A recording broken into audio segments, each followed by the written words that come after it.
O mice and men, our said for John Steinbeck. The old chiel came slowly in at the chamber. He hid his bream in his hand, and at his heels there treatled a drag-fitted sheepdog, grey o' muzzle, and with fight blin aldeen. The gammy dog warsled to the side of the chamber and lay down, grumping softly to himself and licking his wizened moth-eaten coat. The swamper watched him till he was settled. I wasna lugging in. I was just hunkering in the shadow I meant and strutting my dog. I've just new finished reading out the washhouse. You was poking your muckle logs into our affairs, quoth George. I dinna like somebody to get ill-fashioned. The old chiel looked at me spirit fed George to Lenny and sign back. I just come here, quoth he. I didn't hear you what you lads were saying. I'm nae concerned to know anything you was saying. A child in a ranch doesn't log in and he doesn't speer any questions. Damn recht he doesn't, quoth George with a calmer suck. Nay, and he wants to bide working long, but he was reassured by the swamper's defence. Come on in and dug down a minute, quoth he. Yon's a hell of an old dog. Aye, I had him ever since he was a pup.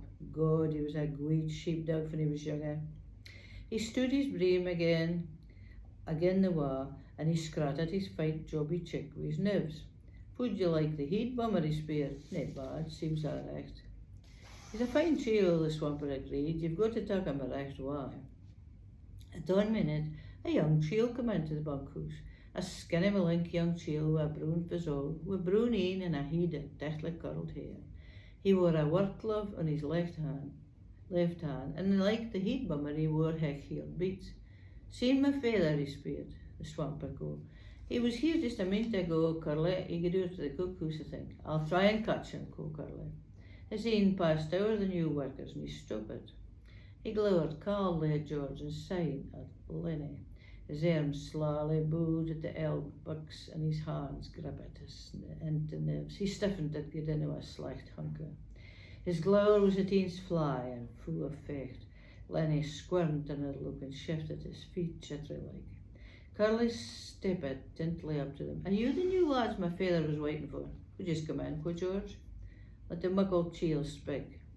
Lenny twisted with a front. George go, fit guinea doesn't want to speak. Curly whipped his body round back. Christ, he's going to speak when he's spoken to. What the hell are ye nae been in for? We travel together, quoth George calmly. Oh, say it's done why. George was ticht and nae moving. Aye, it's done why. Lenny was looking helpless to George for a reply.